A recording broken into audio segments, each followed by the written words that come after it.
The massive training hall of the Galactic Military Academy buzzed with nervous energy as cadets from across the known galaxy gathered for their first combat assessment. Towering crystalline beings from Zephyria stood alongside the insectoid klaxons, while the graceful Etherians floated slightly above the polished floor. Among them, looking distinctly out of place, stood Maya Chen, the only human in a class of 200. Maya kept her expression neutral as whispers rippled through the crowd. Most species had joined the Galactic Federation centuries ago, establishing their military traditions and proving their worth through generations of service. Humanity had only made contact 3 years ago, and their application to join the prestigious academy had been met with skepticism at best, outright mockery at worst. "Look at the Deathworld primitive," hissed a klaxon cadet, its mandibles clicking in amusement. "I heard their planet is so unstable that storms can level entire cities." "And their gravity," added an Etherian, its voice like wind chimes. "Twice what most civilized worlds consider habitable." How did something so crude evolve intelligence? Maya had heard it all before. Earth was classified as a Class 12 death world, a designation reserved for planets so hostile that most species couldn't survive there for more than a few hours without extensive life support. The fact that humans had not only survived but thrived on such a world was seen as an evolutionary accident rather than an achievement. The conversation stopped abruptly as Instructor Vexstar entered the hall. The massive Thraxian stood nearly 3 meters tall, his forearms ending in razor-sharp claws, and his hide bore the distinctive scars of a veteran warrior. His species had dominated galactic military training for over a millennium, and his reputation was legendary. No cadet had ever received a passing grade on their first assessment under his instruction. "Welcome to Combat Assessment Alpha," Vexstar's voice boomed across the hall, causing several smaller cadets to flinch. "Today you will learn the difference between civilian softness and military precision. You will be tested in hand-to-hand combat, tactical thinking, and battlefield adaptability." His 4 eyes scanned the assembled cadets before fixing on Maya. A cruel smile spread across his reptilian features. "I see we have the Deathworld specimen with us today," he said, his tone dripping with disdain. "Tell me, primitive, what makes you think you belong among civilized warriors?" Maya felt every eye in the room turn toward her. She had prepared for this moment during the long journey to the academy, knowing that her presence would be questioned at every turn. Her response had to be measured, respectful, but firm. "Instructor Vexstar, I'm here to learn and serve, just like every other cadet," she replied, her voice carrying clearly across the silent hall. Vexstar's laugh was like grinding metal. "Learn?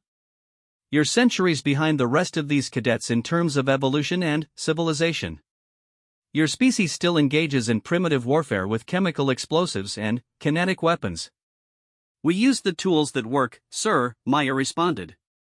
"Effectiveness over elegance." The instructor's expression darkened. "Effectiveness? Let me show you what effectiveness looks like in a civilized military." Without warning, Vexstar moved with surprising speed for his size. His massive arm swung toward Maya in what appeared to be a casual backhand, but she could see the calculated force behind it, enough to send her flying across the room and establish his dominance. What happened next would be discussed in academy halls for years to come. Maya's body reacted with the instincts drilled into her through years of training in Earth's unforgiving environment. Time seemed to slow as her mind processed the incoming threat. She ducked under the swing, pivoted on her right foot, and drove her elbow upward with every ounce of strength her Deathworld physiology could muster. The impact was devastating. Maya's elbow connected with Vexstar's solar plexus with a force that would have shattered concrete. The instructor's eyes widened in shock as the air exploded from his lungs. His forearms flailed uselessly as he doubled over, gasping for breath that wouldn't come. The hall erupted in chaos. Cadets scattered as Vexstar crashed to the floor, his massive frame convulsing as he struggled to breathe. Medical alarms began blaring, and emergency response teams rushed into the hall. Through it all, Maya stood motionless, her elbows still raised, staring down at the fallen instructor with a mixture of shock and grim satisfaction. "Impossible," whispered a Zephyrian cadet. "No one has ever knocked down Instructor Vexstar." "That little creature just dropped a Thraxian warrior like it was nothing," another added, its voice filled with awe and fear. As the medical team worked to stabilize Vexstar, Academy Command flooded into the hall.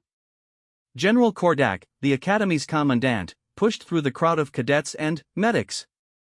The ancient Valdorian's expression was unreadable as he surveyed the scene. "What happened here?" he demanded. Multiple voices began speaking at once, but the general raised his hand for silence. His gaze fell on Maya, who still stood in the center of the chaos like the eye of a storm. "Cadet Chen," he said slowly. "Explain." Maya straightened to attention, her military bearing impeccable despite the circumstances. "Sir, Instructor Vexstar attempted to strike me during the assessment briefing.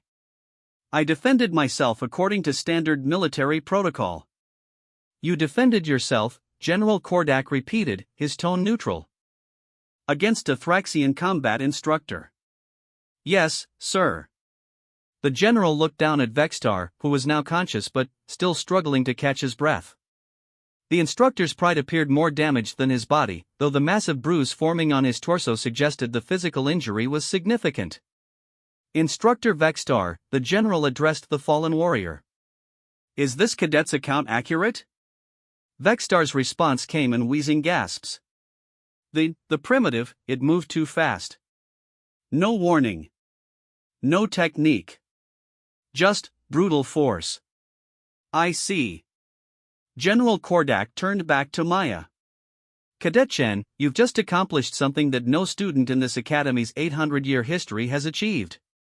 You've incapacitated a senior combat instructor in single combat." Maya wasn't sure if she was about to be commended or court-martialed. "Sir, I responded to an immediate threat with appropriate force." "Appropriate force," the general mused. "Tell me, cadet, what is your species' standard gravity?" 9.8 meters per second squared, sir." A murmur ran through the crowd. Most civilized worlds maintained gravity between 4 and 6 meters per second squared. Earth's gravity was nearly twice the galactic standard. "And your atmospheric composition?" 21% oxygen, 78% nitrogen, with trace gases, sir." "Atmospheric pressure at sea level is approximately 100 kilopascals." Another murmur, louder this time. Most species required atmospheric pressure less than half of Earth's norm, and a high oxygen content was considered toxic by many civilizations. "Your planet's classification is Class 12 Deathworld. Explain what that means for those unfamiliar with the designation." Maya hesitated, unsure how much detail the general wanted. "Sir, Earth experiences extreme weather phenomena including hurricanes, tornadoes, earthquakes, volcanic eruptions, tsunamis, and temperature variations ranging from -40 to over 50 degrees Celsius. Most of the planet's surface is covered by a corrosive solvent that would be lethal to many species." "Corrosive solvent," prompted the general. "Water, sir." "Dihydrogen monoxide." The hall fell silent except for the quiet medical equipment surrounding Vexstar. Water was indeed corrosive to several species in the Academy, requiring them to wear protective suits in humid environments. General Kordak nodded slowly. "And, in this environment, your species developed what the rest of us would consider standard physical capabilities?" "Yes, sir. Though compared to most galactic species, humans tend to be more resilient to injury, have higher endurance, and can function effectively under stress conditions that might incapacitate others." "Cadet Chen," the general said, his voice carrying a note of respect that hadn't been there before. "What you call standard physical capabilities just put one of our most accomplished warriors in the medical bay. I think it's time this academy learned what Deathworld evolution really means." As the medical team carried Vexstar away on a hover stretcher, the instructor caught Maya's eye. For a moment, she expected to see hatred or anger. Instead, she saw something that surprised her, a grudging respect, mixed with what might have been fear. "This assessment is postponed," General Kordak announced. "All cadets return to your quarters. Cadet Chen, you'll come with me. We have much to discuss." As Maya followed the general out of the hall, she could hear the excited chatter of her fellow cadets behind her. The whispers were different now, no longer dismissive or mocking, but filled with a new awareness that the primitive from the Deathworld might be more dangerous than any of them had imagined. The academy's corridors seemed different as they walked, the other students and instructors they passed giving Maya curious, sometimes wary glances. Word of the incident was already spreading through the academy's communication networks. "Tell me, Cadet Chen," the general said as they walked, "what do you know about Thraxian combat physiology?" "Only what's in the standard xenobiology texts, sir. Thraxians are apex predators from a world with approximately 60% of Earth's gravity. They evolved superior strength and reflexes for their environment, making them natural warriors. What the texts don't mention," the general continued, "is that Instructor Vexstar is considered exceptional even by Thraxian standards. He's won 3 galactic combat championships and has never been defeated in single combat. Until today." They arrived at the general's office, a spacious chamber lined with awards, battle honors, and historical artifacts from across the galaxy. General Kordak gestured for Maya to take a seat while he poured himself a glass of Valdorian mineral water. "Cadet Chen, I need to understand exactly what happened in that hall. From a tactical perspective, how did you assess and respond to the threat?" Maya thought carefully before responding. "Sir, when I saw Instructor Vexstar's body language shift into an attack posture, I calculated that he intended to demonstrate dominance through superior force. His swing was powerful but, telegraphed, designed more to humiliate than seriously injure." "Go on." "My training kicked in automatically. On Earth, we have a saying, the best defense is a good offense. Rather than simply avoid the attack, I decided to counter with maximum efficiency. An elbow strike to the solar plexus would disable most opponents while minimizing the risk of permanent injury." "Maximum efficiency," the general repeated. "And this training you mentioned?" "Mixed martial arts, sir, along with military combat training. On Earth, physical conflict resolution is considered a necessary life skill given our environment's dangers." General Kordak leaned back in his chair, studying Maya with new interest. "Cadet, I think you need to understand something about galactic military doctrine. For the past 1,000 years, warfare has been largely technological. Battles are fought with energy weapons, defensive shields, and tactical AI. Physical combat is considered primitive." "I see, sir. But, perhaps," the general continued, "we've forgotten something important in our rush to embrace advanced technology. Perhaps there's value in warriors who can function when the technology fails, who can think and fight with nothing but their own bodies and minds." Maya remained silent, unsure where this conversation was heading. "Tomorrow, you'll begin a special assessment program.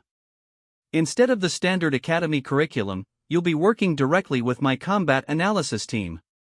We're going to study human combat capabilities and see what they might offer to galactic military doctrine." "Sir, what about the other cadets? My regular classes?" General Kordak smiled, the first genuine expression Maya had seen from him. "Don't worry about that. After what happened today, I suspect you'll find your fellow cadets much more interested in learning from you than teaching you." As Maya left the general's office and made her way back to the cadet quarters, she reflected on how quickly everything had changed. This morning, she had been the unwelcome outsider, the primitive from a backwater world. Now, she was apparently the subject of a military research program. But, as she passed a group of Klaxon cadets in the corridor and watched them step aside with newfound respect, Maya couldn't shake the feeling that her real challenges were just beginning. The galaxy was about to learn what humans were capable of, and she wasn't sure everyone was going to like the answer. The news of Maya Chen's encounter with Instructor Vexstar spread through the Galactic Military Academy like wildfire. Within hours, the story had reached every corner of the massive station, growing more dramatic with each retelling. Some versions had Maya throwing the Thraxian across the room with superhuman strength. Others claimed she had moved faster than the security cameras could track. Maya tried to ignore the stares and whispers as she made her way to the special assessment facility the next morning.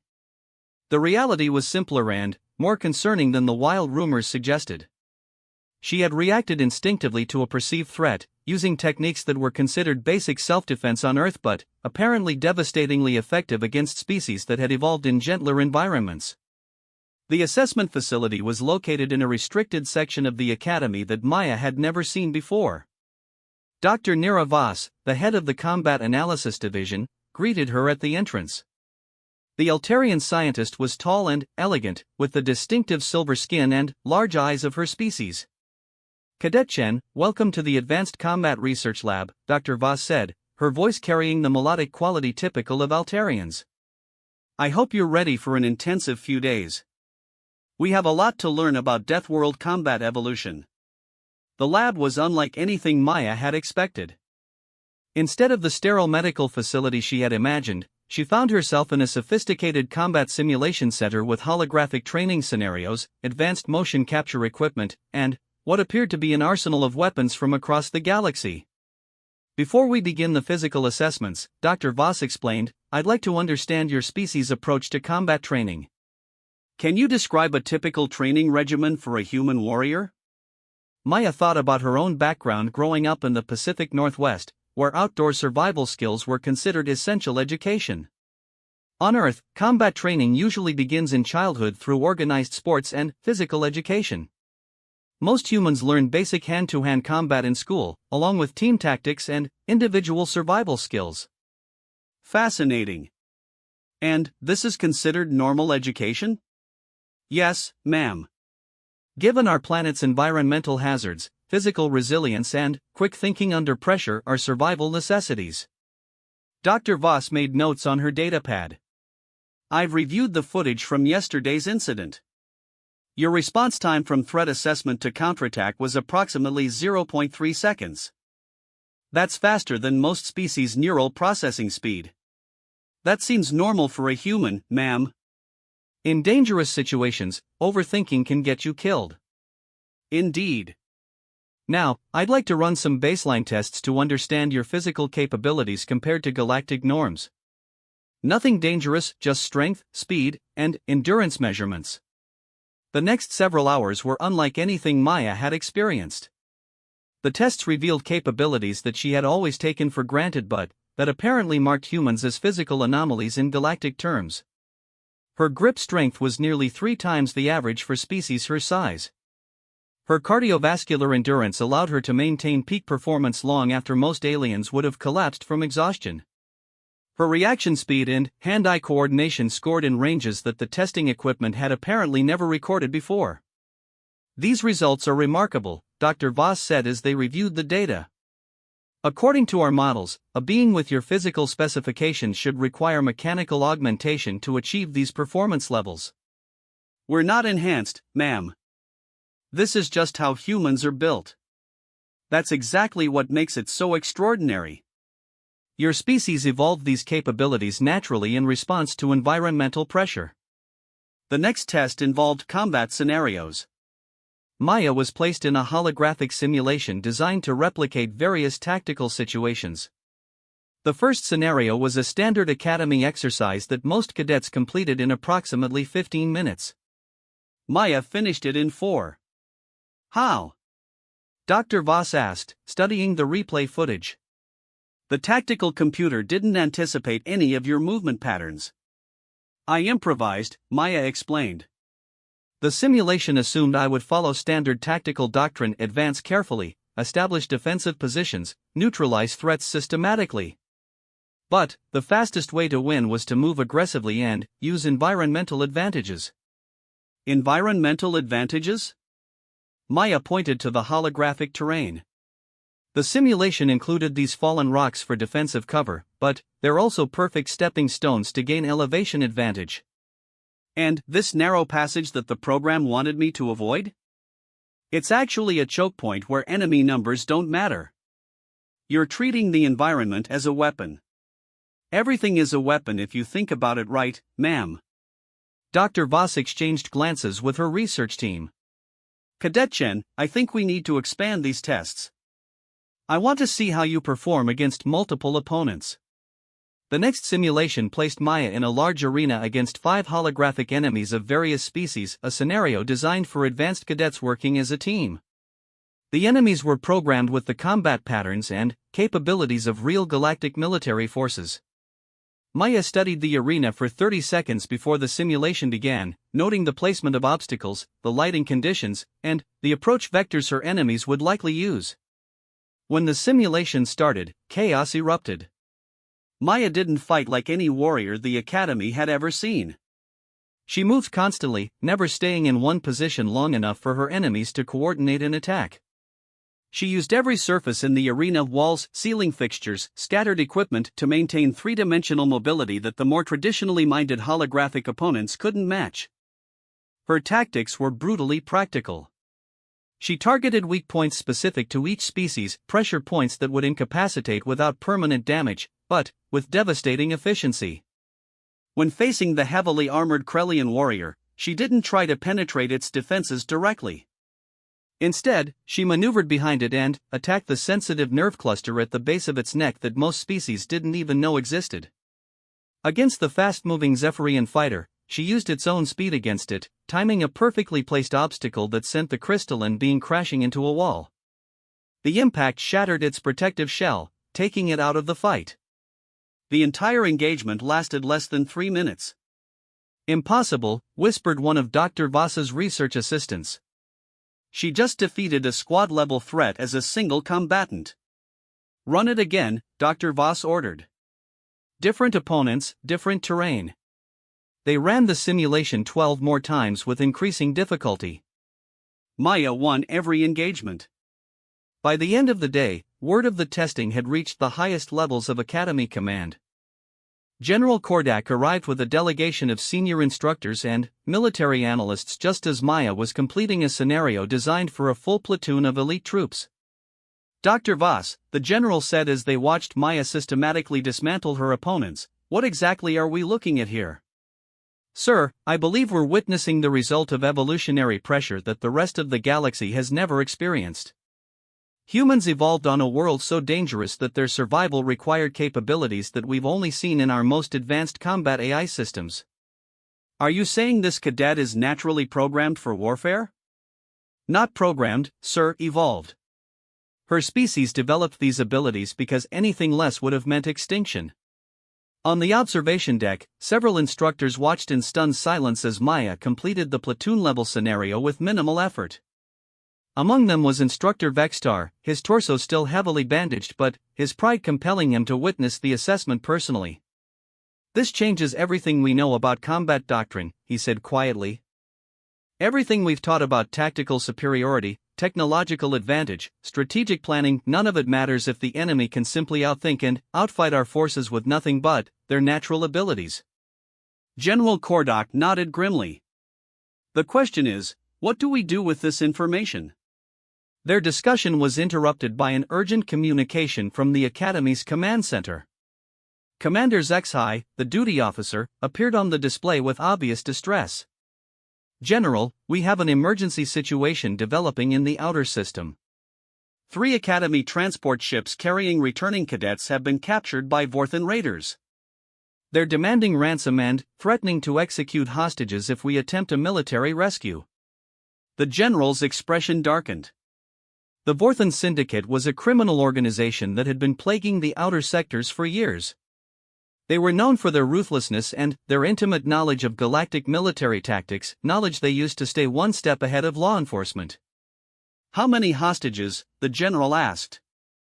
437 cadets and crew, sir." The Vorthans have taken them to their stronghold in the Nexus asteroid field. It's heavily fortified and surrounded by sensor-dampening fields that make conventional assault impossible. "Estimated casualties for a standard rescue operation?" Commander Zexhai hesitated. 60 to 70%, sir." The asteroid field gives the raiders too many defensive advantages.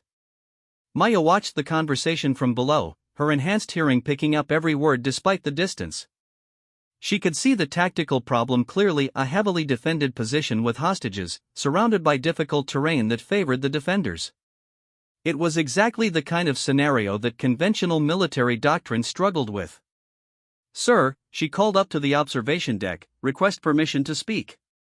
General Kordak looked down at her with surprise. "Cadet, this is a command-level discussion." "Yes, sir. But I might have a solution." The officers exchanged skeptical glances.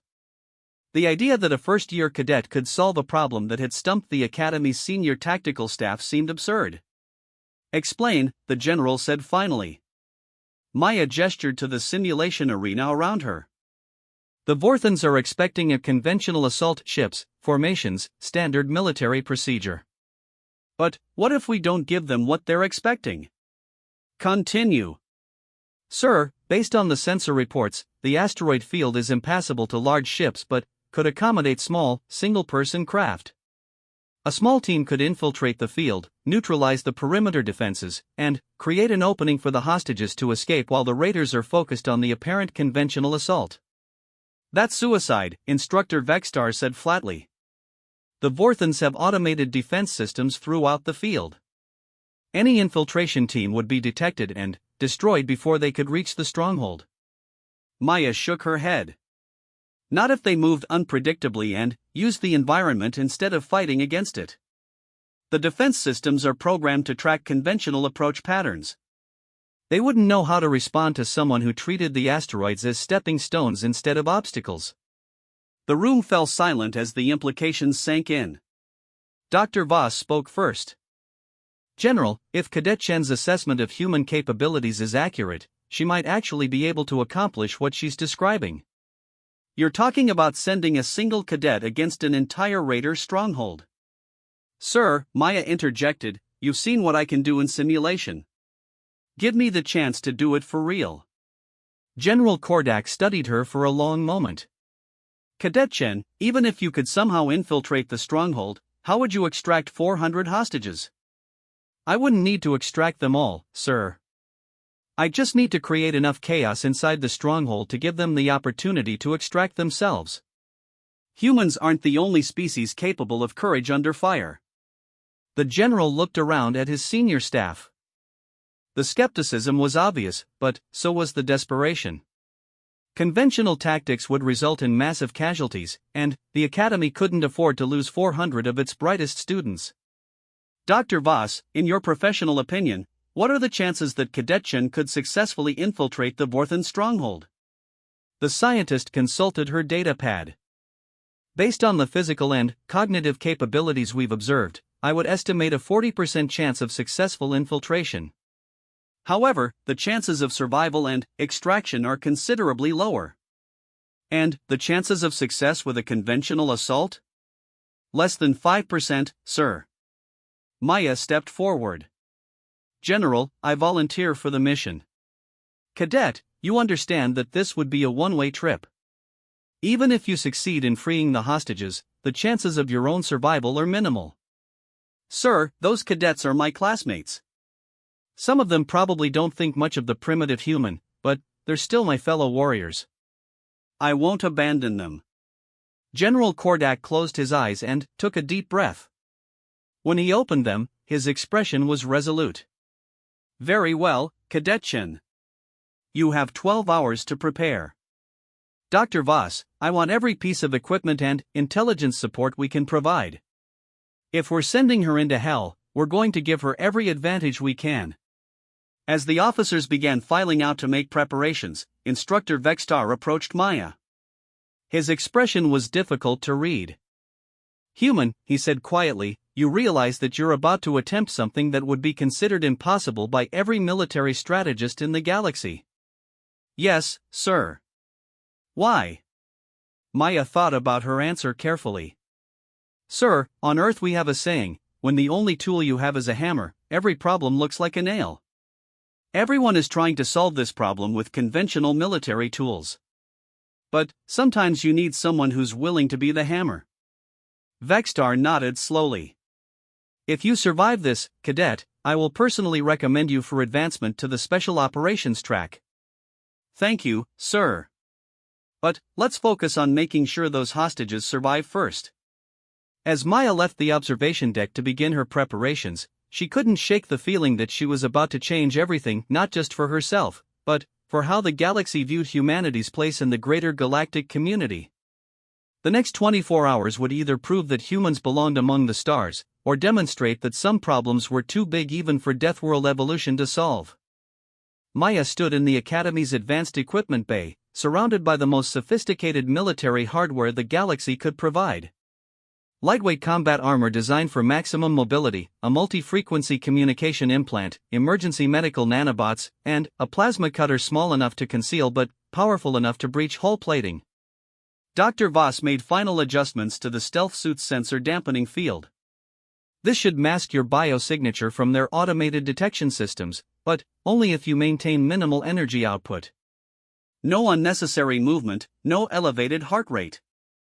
Maya almost smiled at that. Ma'am, keeping my heart rate low during combat isn't exactly human nature. Then, you'll need to overcome your nature.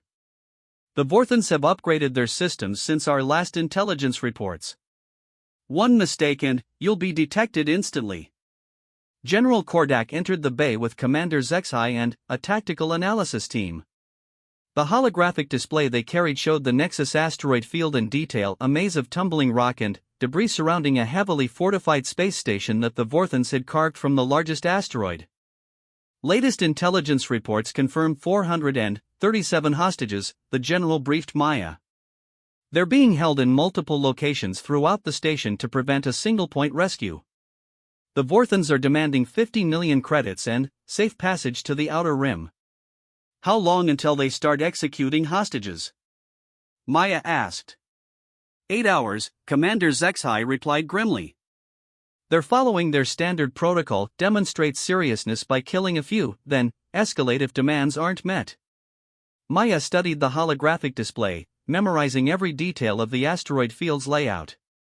Her mind automatically cataloged approach vectors, defensive positions, and potential extraction routes. The tactical situation was even worse than she had initially thought. The conventional assault fleet is already moving into position, General Kordak continued. They'll begin their attack in 6 hours, whether you've reached the target or not. Their job is to create enough chaos to mask your infiltration and give the hostages cover to escape. Understood, sir. What about extraction? The silence that followed answered her question more clearly than words. Cadet Chen, the general said finally, if you succeed in freeing the hostages, the fleet will do everything possible to get you out.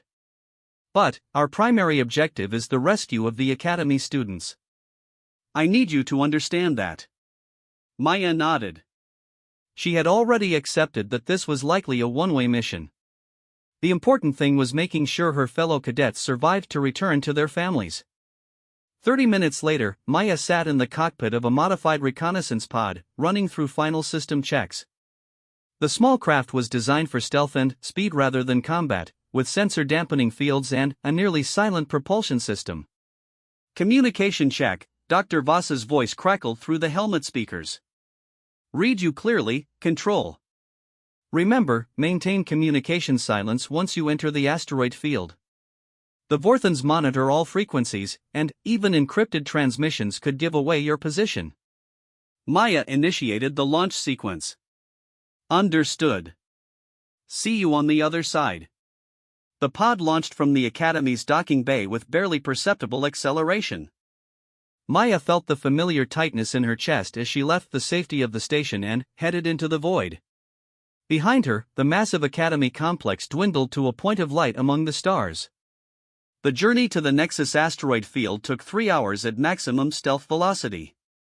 Maya used the time to review every detail of her mission plan and study the intelligence reports on Vorthan tactics.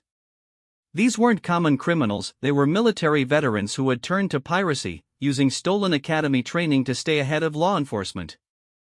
As the asteroid field came into view, Maya marveled at its chaotic beauty. Thousands of tumbling rocks ranging from pebble size to mountain scale created a three-dimensional maze that would challenge even the most skilled pilot. The largest asteroid at the center had been hollowed out and fortified into an impregnable fortress, or so the Vorthans believed. Maya powered down all non-essential systems and switched to manual navigation. From this point forward, she would rely on human instincts and reflexes rather than computer assistance that could be detected. The first perimeter sensors appeared as faint energy signatures dancing between the asteroids. Maya began the delicate process of threading her pod through the detection grid, using the tumbling rocks as cover and timing her movements to the gaps in the sensor sweeps. Her enhanced spatial awareness, developed through years of navigating Earth's chaotic weather patterns and dangerous terrain, served her well here. What the Vorthons saw as impassable obstacles, Maya recognized as a complex but navigable path. 40 minutes into the infiltration, she encountered her first major challenge. A patrol of armed drones was conducting a sweep pattern that would bring them directly through her projected path. Maya had two choices: wait for them to pass, which would put her behind schedule, or find an alternative route. Maya chose option 3. She calculated the trajectory of a nearby tumbling asteroid and positioned her pod in its shadow. As the massive rock rotated, it would briefly block the patrol's sensors while providing cover for a rapid advance. The timing had to be perfect: too early and she'd be detected, too late and the asteroid would crush her pod. The maneuver worked flawlessly. Maya slipped past the patrol with meters to spare, using the asteroid's rotation to mask both her approach and departure. The drones continued their pattern, unaware that their perimeter had been breached. 2 hours after entering the field, Maya reached the outer defense perimeter of the Vorthon stronghold. The converted asteroid was a masterpiece of defensive engineering, bristling with weapons emplacements and sensor arrays. Multiple docking bays suggested a fleet of fast attack craft, and the energy signatures indicated military-grade shields and power systems. Maya found what she was looking for: a maintenance shaft that led into the asteroid's interior. The opening was barely large enough for her pod, hidden among the natural rock formations and apparently unguarded by automated systems. She parked the pod in the shadow of a smaller asteroid and switched to the final phase of her plan. The stealth suit would protect her from casual detection, but from here on she would be relying on human capabilities that no sensor system was designed to track. The maintenance shaft was a kilometer-long tunnel that curved through the asteroid's interior, designed for automated repair drones rather than human-sized intruders. Maya navigated the cramped space in zero gravity, using handholds and careful momentum control to avoid triggering any pressure sensors. Emerging into the station's interior, Maya found herself in a maze of corridors and chambers carved from solid rock. Emergency lighting cast eerie shadows, and the air carried the distinctive odor of recycled atmosphere mixed with weapons lubricant and unwashed bodies. Her first objective was locating the hostages.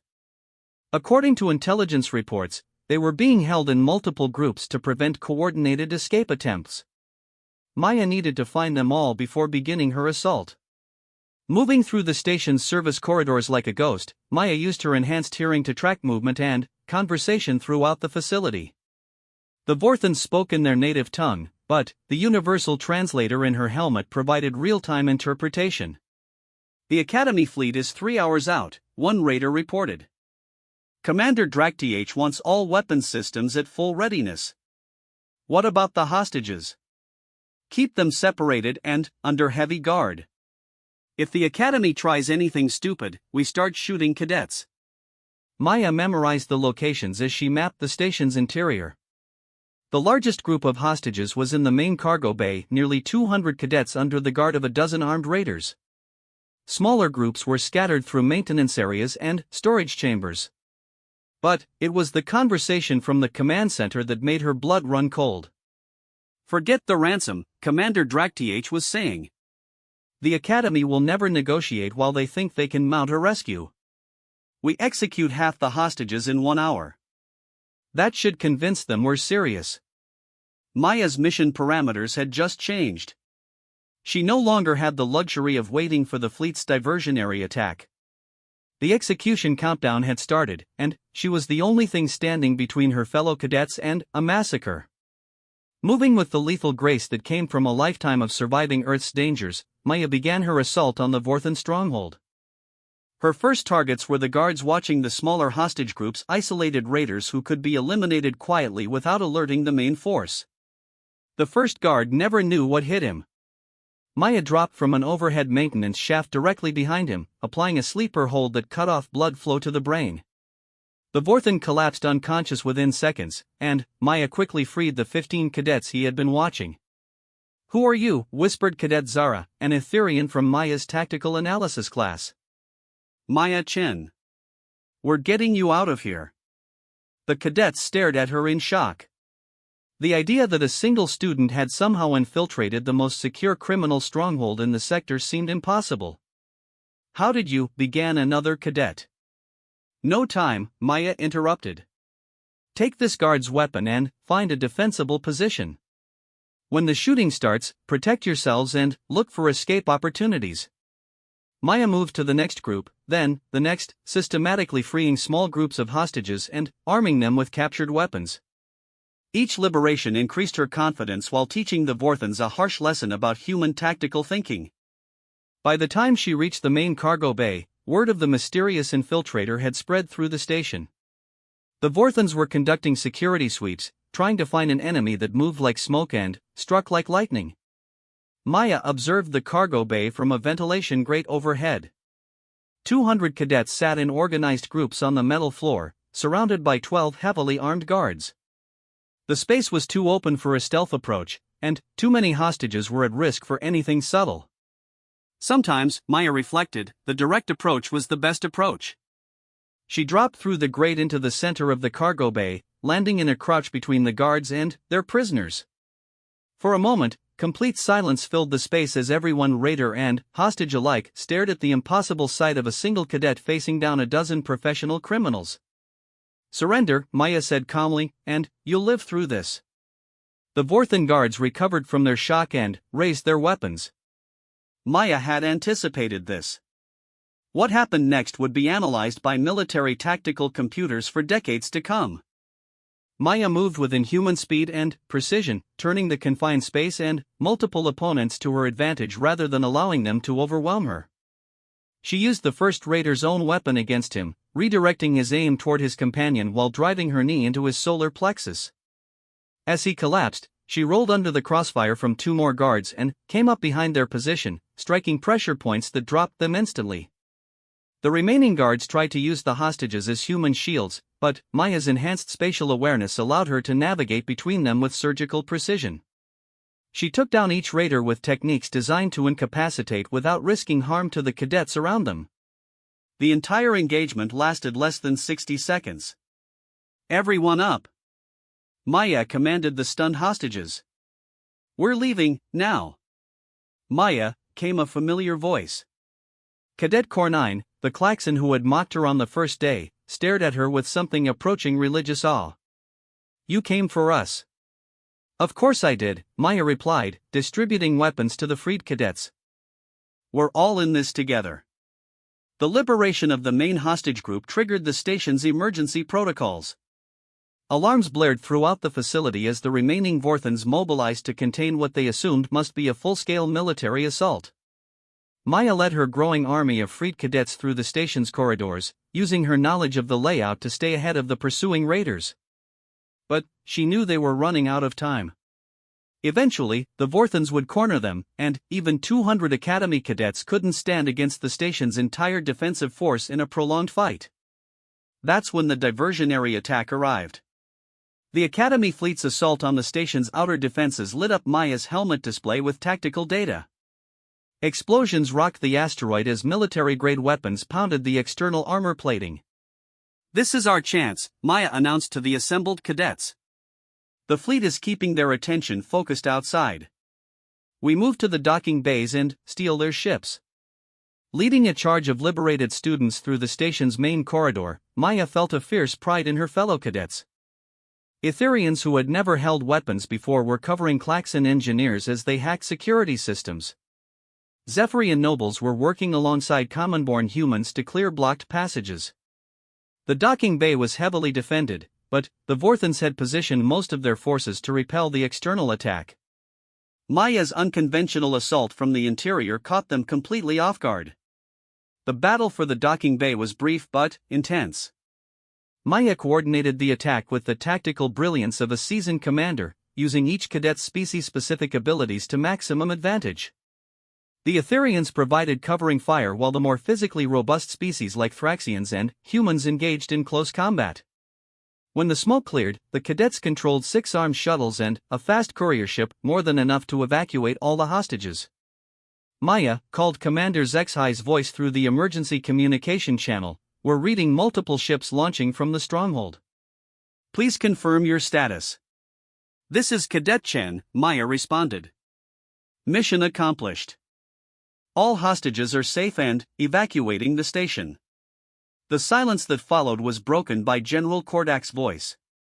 "Cadet Chen, how in the blazes did you manage to free 400 hostages single-handedly?" Maya looked around at her fellow cadets as they boarded the escape ships. Etherians were helping wounded Klaxons. Zephyrians were sharing rations with hungry humans.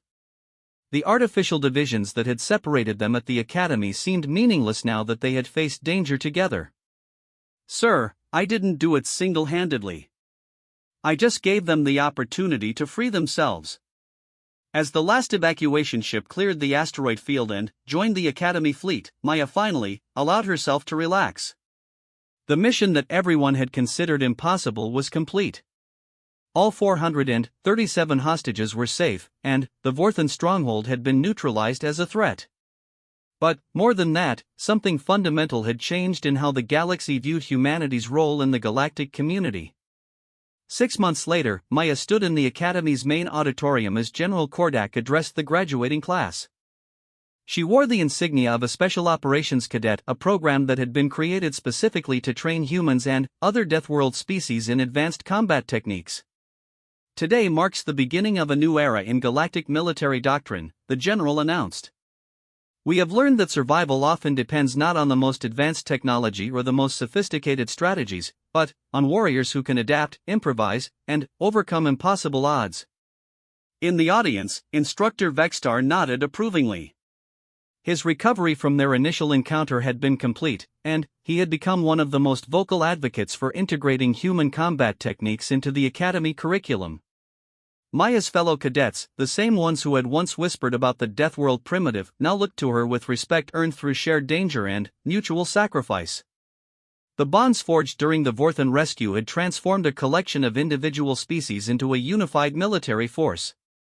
After the ceremony, Dr. Voss approached Maya with a datapad containing her latest research findings. "The combat analysis from your mission has revolutionized our understanding of human tactical capabilities. 3 other Deathworld species have requested admission to the Academy based on your example." Maya smiled. "I hope they're ready for the same welcome I received." "Something tells me," Dr. Voss replied, "that future Deathworld cadets will be welcomed rather differently." As Maya walked across the Academy grounds toward her new assignment with the Special Operations Division, she reflected on how much had changed since that first day when Instructor Vextar had tried to humiliate her in front of the assembled cadets. The galaxy had learned that sometimes the most dangerous opponents were those who looked harmless, that evolution on hostile worlds produced capabilities that couldn't be replicated by technology, and that humans, despite being newcomers to galactic civilization, had something valuable to contribute to the greater galactic community. Her elbow still ached slightly when the weather changed, a reminder of the moment when everything began. But Maya Chen no longer thought of herself as the primitive from a backwater world. She was a graduate of the Galactic Military Academy, a proven warrior, and a representative of humanity's potential among the stars. The Deathworld Cadet had found her place in the galaxy, and the galaxy was better for it.